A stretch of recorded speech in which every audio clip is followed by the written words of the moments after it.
On this episode of Business of Sound, my co-founder, Chris Whitman, will be interviewing Gretchen Smith, an executive at Ad Results Media. Chris, what are you hoping to get from today's conversation with Gretchen? Well, I think Gretchen is just an awesome interviewee, mainly because her background is in, omnichannel media planning. So, she's gone from big mega agencies working on accounts like Delta, Coty, Bacardi, and is now shifting over to, many accounts Ad Results, which is focused primarily on audio advertising and, of course, podcast influencers. So I think that her perspective is going to be very important as we continue to kind of rally all the brands behind just advertising on podcasts in general. Well, I'm looking forward to today's episode.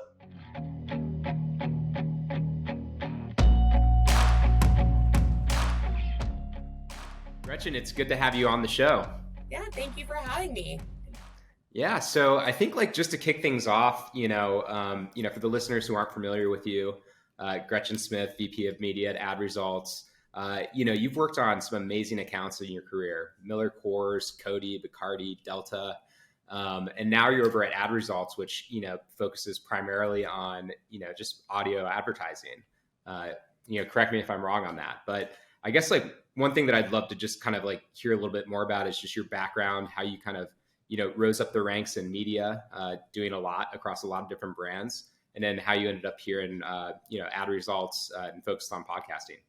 Yeah, of course. Happy to share that insight. My journey is very similar to a lot of people in advertising, where nobody really grows up saying they want to work in agency life, but they fall into it. And the people who really enjoy the hustle, the problem solving, really enjoy working with the different clients that we get to meet in all types of walks of life with products that we see every day. So it was a huge treat whenever I graduated from the University of Texas at Austin. I got to tell all my friends, I'm working on the Miller Coors account. It was, almost like a dream come true coming out of that school. And so worked with some really amazing people on that team way back whenever they were just getting off the ground with the agency at the time. And what really scratched my brain there was just the impact that paid dollars can have on consumers. I think most people want to see direct results where they can, whether that's thinking back to the 70s and 80s of call this number and call that a direct result, to the advanced solutions that happen now of, your device is tracking almost your every move where you now allow it. But, there was a wild time in the 2010s where you didn't have to opt in and you were still being dragged. So it was exciting. It was new. It felt like things were changing frequently and fresh. And for a brain like mine, I was always really interested and always kind of kept on my toes. So I tended to always chase where the challenge was. And so went through a couple of different brands in my career and actually focused a little bit more on the branding side of things more than DR, which is where I think a lot of people sort of ask the same question, how did you end up in audio or specifically podcasting recently? So I actually came after my time on Bacardi and Delta to Ad Results with the perspective that podcasting, audio influencer, local radio, that's more of a branding high reach approach. But there's a whole different world of it that is specifically that people are listening to these endorsers. They trust them and they're willing to take action that you're desiring to see and give you feedback. I bought this product because I love this podcast host, or I listen to this radio show every single morning. I want to support your endeavors. And so I'm going to buy this product because I'm indifferent with other brands or whatever it may be. So working on a couple brands, there's lots of different choices. It was really exciting to see just how far advertising and loyalty can go. So I wouldn't call it a total career switch up, that I went from being sort of omni-channel planning, connecting with consumers, to just audio influencer. But it was also a thrill to move to an industry where, most of the world was playing defense during the pandemic, trying to hold on to their dollars, make their business be sustainable. But podcasting was booming, it was growing, and more clients wanted into it. So it was a welcome change, and the speed hasn't stopped. And it's just great to be here and working with a group of leaders and counterparts and direct reports that are really happy to be there and embrace these challenges. Yeah, I love the audio influencer kind of motif. We think it's super powerful. Obviously, they're in ear. I've been listening to podcasts since 2007, and it never really occurred to me, that comparison. But once I got into the business with Glassbox, it's just hands down, it makes total sense. Just going back to the Bacardi and the Delta days, did you ever get exposed to podcasting through those accounts, or is this kind of all new kind of frontier for you? No, I started the podcast program on Delta with a couple of really awesome people. There's, if I can name drop on this podcast, you can always edit out if we can't, but there's Liz Hutner, Greg Hirschhorn, Emanuela Caruso, just a lot of people who really wanted to impact business travelers.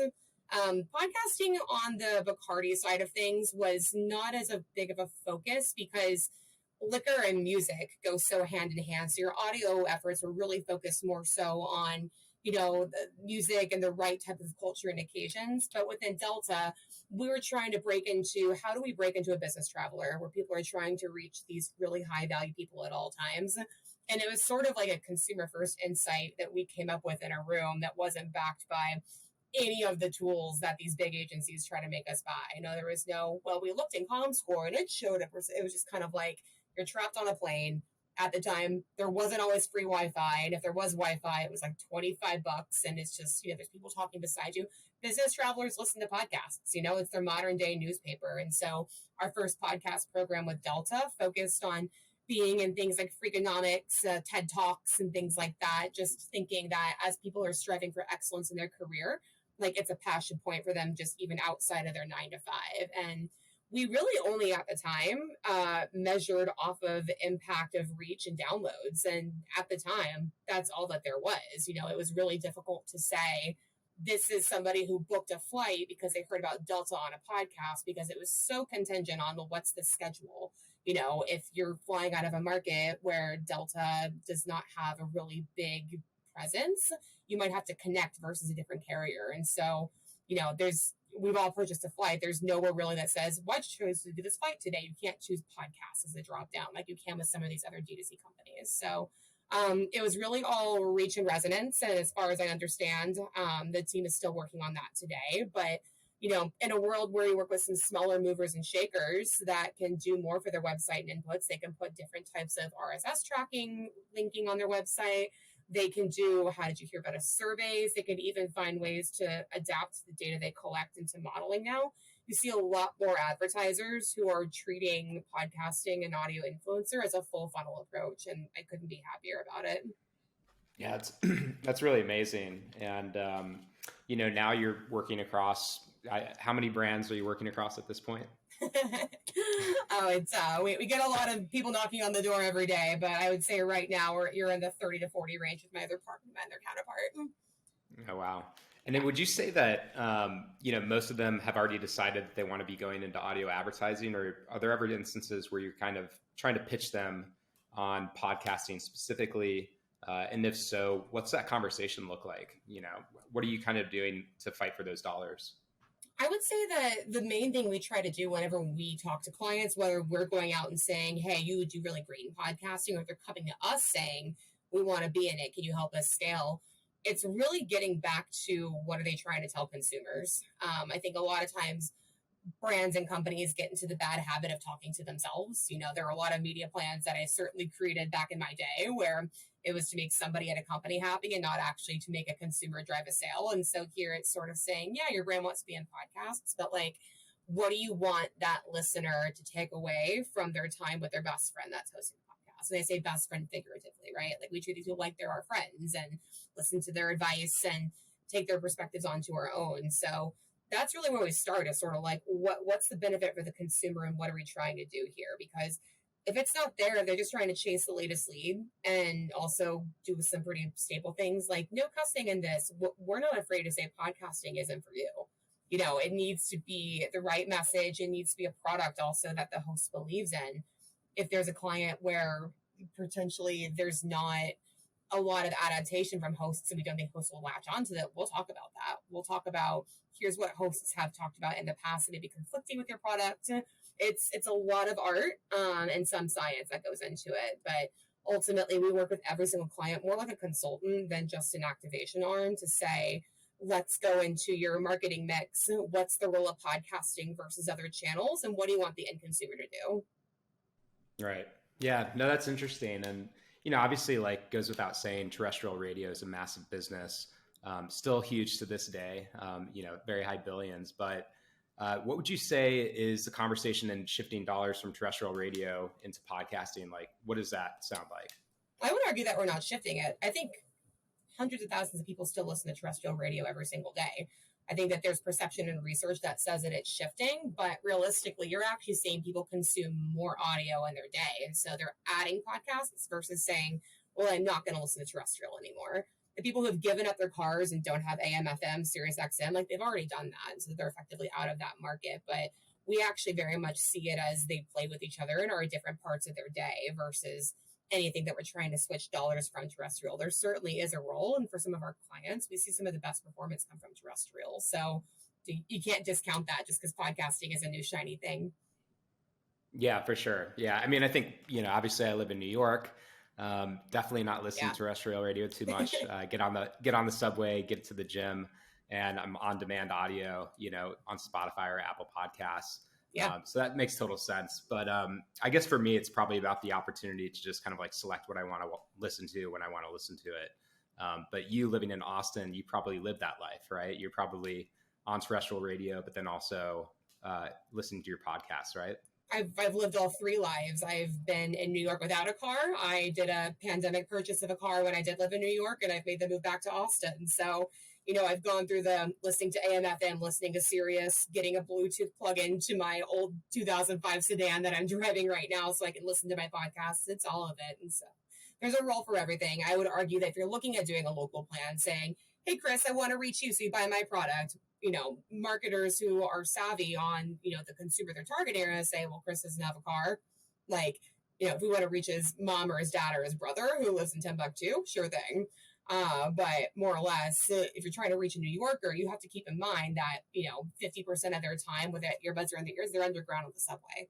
So you can't be doing a stream anyway. It has to be a download. And that's where podcasting is really magical, especially when targeting New Yorkers. But for people who live in markets with cars, like Los Angeles, huge terrestrial market, people are in their cars for multiple hours a day. And it's almost a miss to not include terrestrial radio within the Los Angeles market. So it really goes back to making sure that you understand what you want your consumer to take away from your brand and following their consumer journey in their day and tailoring a media mix to reach that. Got it. Yeah. And, another, thing that just switching back to podcasting real quick and just hyper focusing on that. I'm sure you get this question a lot, especially when you go to like podcast movement from creators. But, how do brands like look at the vast landscape of all the podcasts that are out there? And I know that we can break them down by genre. We can look at, male, female splits, things like that. But, what are some of the, I guess the factors that you guys kind of think through when selecting, which podcasts go with what campaign? And perhaps it's easiest to just like, describe a certain brand campaign, from the past that can basically articulate this well. But how do you guys go about that? Because it's just, it's a vast landscape.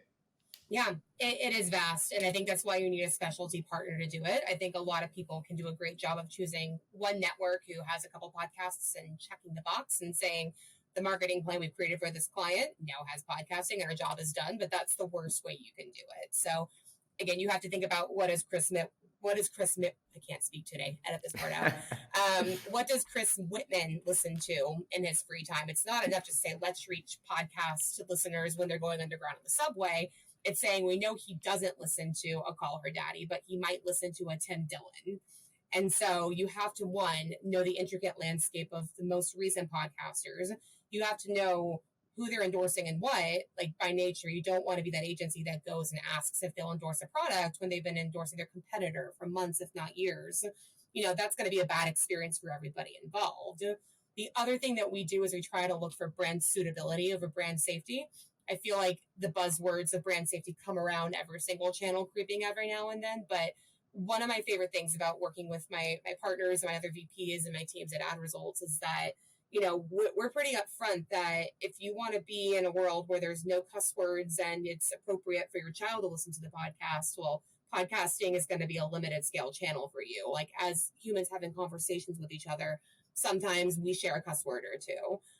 If you're watching a Bachelor rewatch episode, that may seem, brand safe, but on The Bachelor, people are having sex on the beach sometimes. And so they're going to talk about that.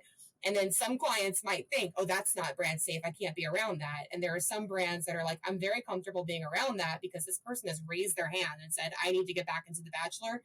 Catch me up. Thank you so much for doing that. So again, you have to go with each brand's intention of what they want the consumer to walk away with, and then learn about what's suitable for that brand versus not. Some clients will, test anything as long as it drives the right sale, because they want it to be in that host's tone of voice. They want it to be an enthusiastic endorsement. If they put too many guardrails around what they can and can't say, that can hurt selection. We've walked away from hosts that would have done a great read, but if there's too many rules and restrictions, it's going to come off inauthentic. So there's so many different factors that go into choosing a podcast and making that landscape. It's just not enough to be able to choose one network or one partner that happens to represent a couple podcasts and say you have a holistic marketing plan. You have to go creator first and work with your different network partners that represent them, that understand marketing media mixes and the different ways to measure and attribute back to brand success. Yeah, that makes a lot of sense. And, something that I found out that was really interesting, just, as we've been signing podcasts on our side, is that, at times some of the smaller shows that we have tend to be the best performers for some of the brands that we work with. How do you guys think about scale when it comes to audiences for individual podcasts? Are you kind of thinking through that lens, or, is it kind of very... It's always been a consideration. One of the great things that we do is that we've always put what we call affectionately the little guys on plans. We've seen podcasts start with 1,000, 2,000, 3,000 downloads, but if we know they're going to do a great raid, we'll put them on a plan, and before you know it, their podcast grows to $300,000 to $400,000. So in some cases, if you're only testing podcasts that have multi-millions in reach, sure, you're making great margins for your agency, and your client is able to consolidate their marketing mix to 5 or 6 podcasters, and again, check the box, call it a day. But you're almost too late to the game at that point. If you're only working with the highest reach people, they've already done hundreds, if not thousands, of reads for brands, and there's actually a higher likelihood of getting lost in the clutter. So it's important to still work with those high reach, really like loyal audience followings that have the multi-million followers, but you can't forget about what some call the micro influencers, or some of the smaller podcasts that are more niche that can help you really hit on some of those passion points of the listeners. Yeah, no, that makes total sense. And yeah, it's something that we're seeing on our side too. What about like social reach? Some of the podcasts that we work with have amazing social presences across TikTok and, Instagram. Others don't. How should brands be thinking about that? How should creators be thinking about that? Yeah, creators have a big duty if they want to sell their social platforms as a 360. They got to be transparent with their reporting back, because, and you probably know this from some of the podcasts that you guys represent, it's really hard to get numbers out of any meta platform.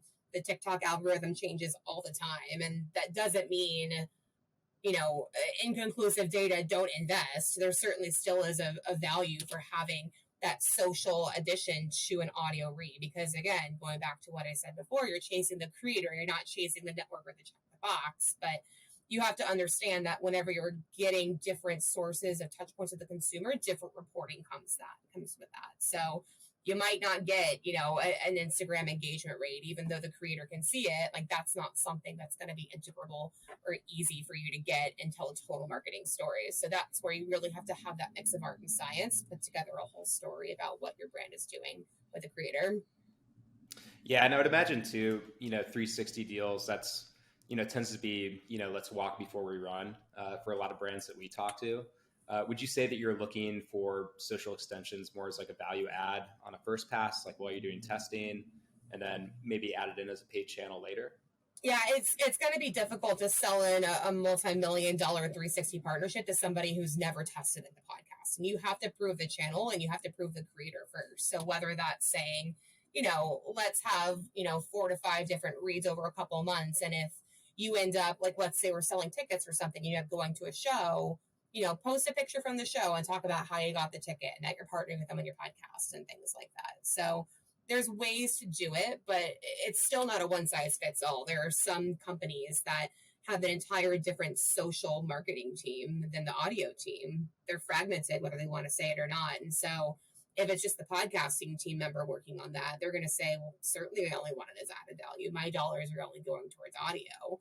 But I think the most magical partnerships are especially whenever we can work with the clients and get their teams to come together and say, this is not about ad results getting dollars for podcasting or making podcasts the main channel. Like, we are a creator first agency, and we see a lot of magic in podcasts.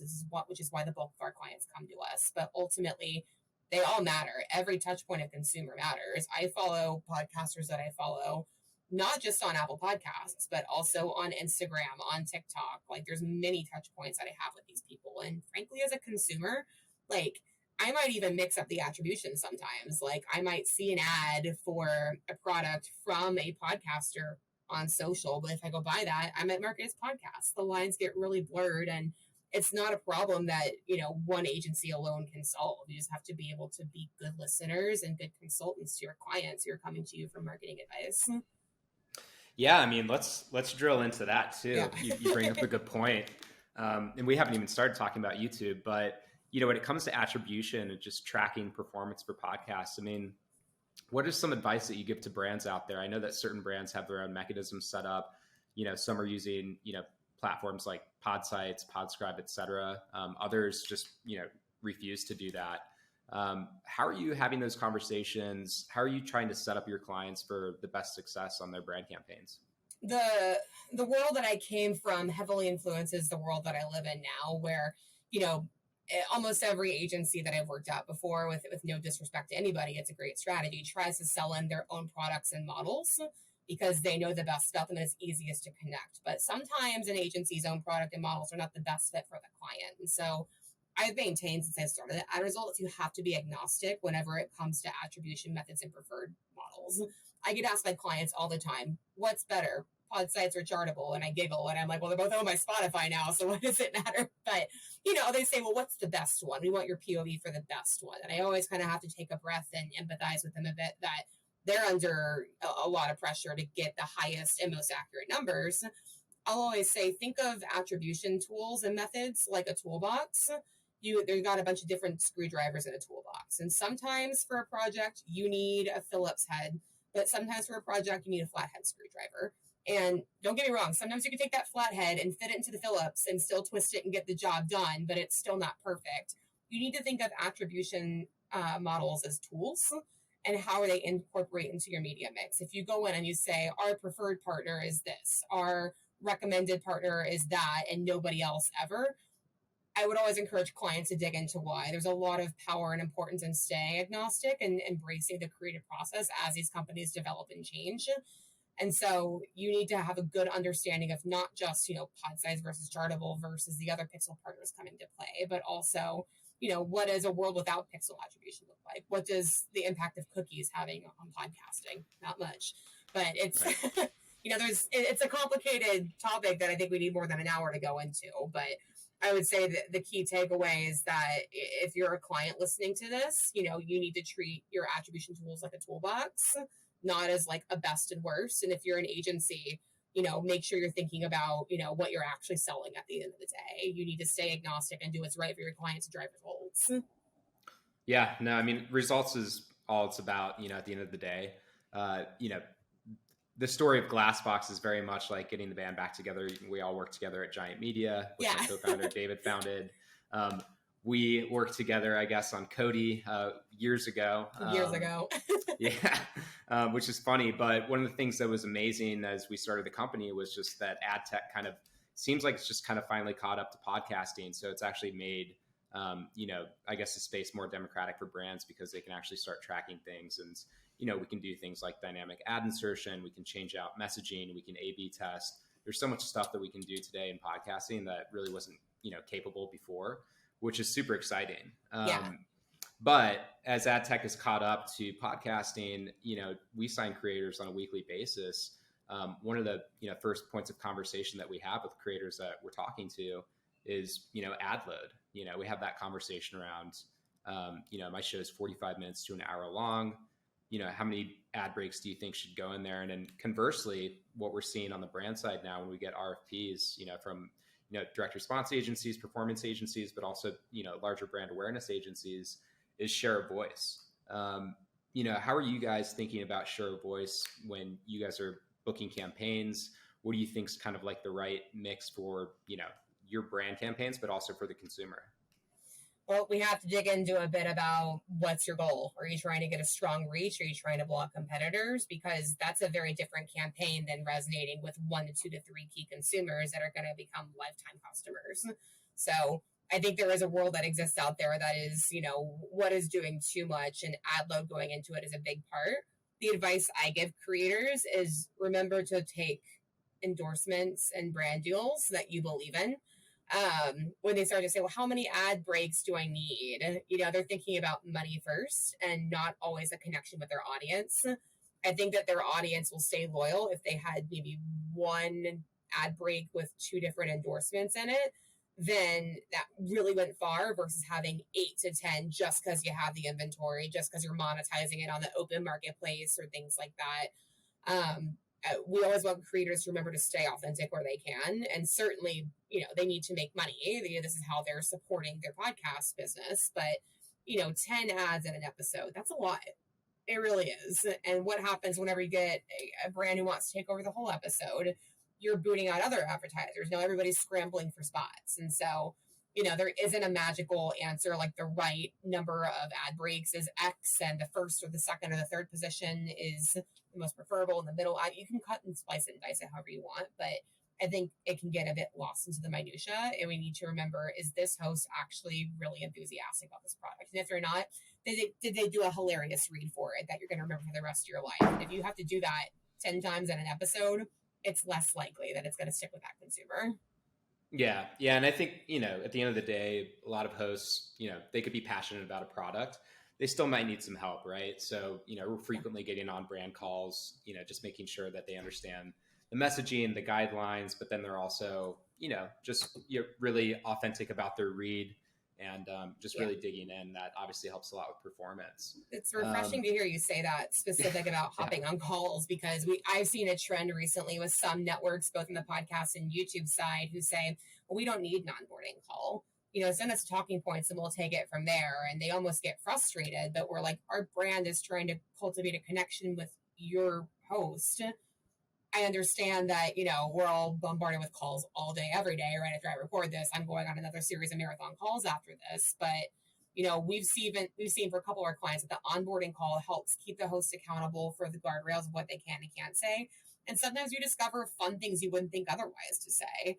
Like, there's a lot of magic that can come with bantering with brands. And if not the brand directly joining the call, just the agency that knows the brand well and what they will and won't approach and how to make the ad stand out. So I'm really glad to hear that you guys think that, hopping on those onboarding calls or at least a quick touch base verbally still exists. I mean, it's a verbal medium that we're advertising in, and it goes a long way.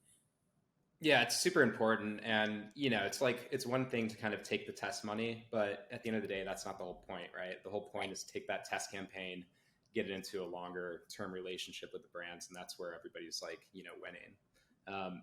The producers over here, Nick and Erica, are telling me one more question. So okay, I was worried you were going to say the producers were shaking their heads and didn't like what I was saying. So no, not at all. Last question is, and this kind of relates back to ad load a little bit, but programmatic advertising is becoming obviously a huge hot button in the industry. Pretty excited, obviously, about the opportunity from our perspective, and I think from your side too. I guess, how are you coaching brands on, programmatic versus host read? How are you guys building blended mixes with them? Would just love to hear your POV on the programmatic space in general. I think we need another hour and a half, Chris. Okay. We'll do a round 2, I promise. Round two. Yeah. Maybe we can record it in person in a studio. But no, with programmatic, you're not going to see podcasting make the same mistakes as display and video had to go through. You saw a lot of lucrative people in that industry saying, here's how I can get extra dollars, a mix of ad fraud, ad stacking. Hosts aren't going to stand for bad ads on their platform. And if anything, it's created a slower roll of programmatic into podcasting. So I think it's important that brands treat this channel very gingerly. I'm a huge advocate because I hate ads that waste my time. So I like programmatic because I think I get more tailored ad experiences and I don't find them disruptive, although I could be biased because I work in the industry and this is how we all get paid. So you and me both. Exactly. So ultimately, this industry is going to stay host first for a very long time, if not forever. I don't think that there's going to be a takeover of programmatic like some of the people at Podcast Move and other conferences are predicting. I think everybody is afraid of the unknown, but the right leaders in podcasting are treating it correctly and taking the right approach and making sure that it's done right. Like the last thing any of us want as people who work in it are a bad consumer experience. It always goes back to the consumer experience. And I can't say that enough, because the second a consumer gets irritated that they're getting, 20 programmatic ads or a stacked ad where it's a garbled experience, they're going to stop listening. The host is going to get upset because their follower count is dropping. I really don't see podcasting following the same mistakes that, display and video made within their programmatic growth. So you're going to see more and more different hosts and companies start to unlock their inventory programmatically with the right layer of attention to the brands that are on it and the creative. So I only see this growing. I know we're growing exponentially at Ad Results, and our clients are really excited for where it unlocks within A/B testing, within discovering new audiences, and even discovering what types of shows that they're listening to that maybe they didn't know before. That'll help direct deals come later on. I think people always forget that when you're working with partners that are passing back show transparent inventory, you can say, I had no idea that this show is A, listened to by my audience, but B, a produced ad and programmatic is converting like crazy. Let's go to this host and get a direct deal, because it's going to do that much better when you have I love this product versus a recorded read. Yeah, that makes total sense. I think there's a time and a place for both. And, there will be that kind of like just need to be very intentional about where, like even on our side, when we're doing our ad placements, we're thinking through that. Okay, where's good in a specific podcast to do a host read versus programmatic spot, so on and so forth. So that all makes total sense. Last question. I'm going to go one more. Sorry, guys. What top 3 favorite podcasts? Oh my God, no! Don't ask me this. I've been binging Jay Shetty recently. Okay. He just, some of this stuff I get advice in other ways, but he's got some nice uplifting stuff. What else? I love a recent one called Open House. She's an Australian British host who just does modern therapy, and she relates it to reality TV shows, and that's always a good time. And then my third favorite one, I usually will play this when I'm introducing my friends to podcasts, is one called Were You Raised by Wolves? It's modern etiquette. So it's things like you're at a party and somebody hands you a handkerchief after you or you sneeze rather, and it's made out of cloth. What are you supposed to do with it after that? That's a great question. Yeah, I wouldn't know what to do. I don't know. But that's usually what I try to introduce my friends on. I'm like, hey, you should listen to podcasts. Here's a funny one, because everybody can relate to it. And that's actually kind of the gateway that a lot of my friends have gotten into it. So those are the 3 that I listen to the most, but they definitely change kind of, monthly as I need to find new content. And a lot of times when I hear that, Glassbox gets a new show in their books, I like to go and listen to it and, understand. We appreciate that. Passion point? Yeah, you got it. Or if it's not me, which one of my advertisers is going to do great on the show that we can get testing into? We love that. Yeah, thank you. Amazing. I'm going to go check those out. I know Jay Shetty, but Open House and Were You Raised by Wolves, very new to me. Yeah. I'm gonna take a swinging guess and say I'll probably like Were You Raised by Wolves a little more than Open House, but those are my top 3. I'm thinking the same thing, but I'll still check them both out. Awesome. Anyway, Gretchen, thank you so much for joining us today. Where can listeners connect with you online? I'm on LinkedIn, so it's linkedin.com/Gretchen B. Smith. You can email me. I love a good old-fashioned email, Gretchen@adresultsmedia.com. Would love to help answer any questions, any clients, or even people in the space, because this is a topic I'm very passionate about, and I could talk with you for another 3 hours about it. So we'll probably do it. So anyway, thank you again, Gretchen. This has been great. Awesome. Thank you, Chris, for having me on. It was great catching up with you. I'll see you next time. Likewise. Sounds good. Bye.